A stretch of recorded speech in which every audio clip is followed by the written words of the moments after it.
Bangkirohan ay isang lugar na matatagpuan sa lungsod ng Davao sa Pilipinas. Noong unang panahon, ito ay isang simpleng pamayanan ng mga mangingisda.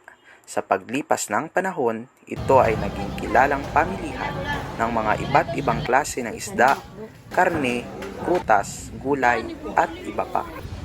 Sa Bangkirohan, may sariling diskarte ang mga kababaihan kung paano nila ibinebenta ng maayos ang mga isda. Mabuhay, JQCians! Ngayon ay nandito kami sa pinakasikat at pinakamalaking merkado sa Davao City, ang Bangkirohan. At ngayon ay susubaybayan natin ang buhay ng mga tao dito. Kaya tara, samahan niyo ako! Ito ang Bangkirohan, isang pook ng pagkakaisa at pagmamahal sa produkto ng sariling bayan. Ang Bangkirohan ay isang tanggulan ng iba't ibang produkto. Ang bawat kalakal na dito galing ay may kwento. Ang Bangkirohan ay hindi lamang isang lugar. Ito ay lugar ng pamumuhay. At sa kwentong ito ay ipapakita natin ang pagkamadiskarte at kasipagan ng ating kapwa Davaoenyo. Ngayon ay meron tayong tatanungin kung ano talaga ang buhay nila dito. Kung saan naman ka kadugay dirihan nagtrabaho yan? Bago pa kayo mga 3 months na lang. Kung sa manimo ka ng mga naranasan ni mo din ha? Kanang palisod, or lisod pa, kapoy ba? Antos lang ka, may madroan ko sila. Wala na antos naman yun. Anong pangalan niyo ate? Dr. May, Gaano na kayo katagal dito sa Bangkirohan? 50 years, Anong masasabi mo sa pagtaas ng presyo? laban lang.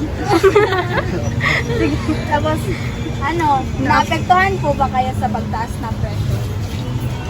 Oo, kay syempre, lisod man tayo, makakuha ng uban, makapalit ba kay Libya tanan, makapalit ba sa mahal.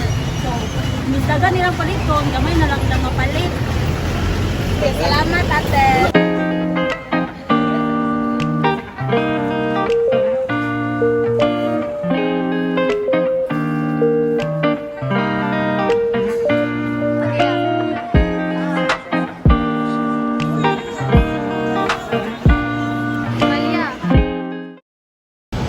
At dito na nagtatapos ang aming pagsubaybay sa buhay ng mga tao dito sa Bangkirohan. Maraming salamat!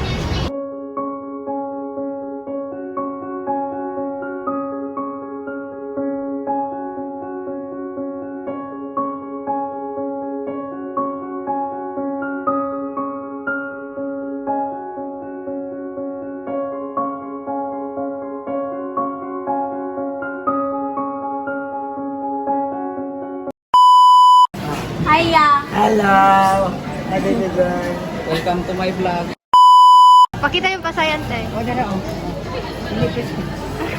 Kiss ko na! Kiss ko na! Okay ah.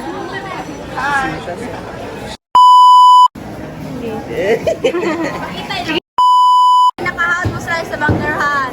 Hey. Kita ka kuya. Nice. May 0.5 ka.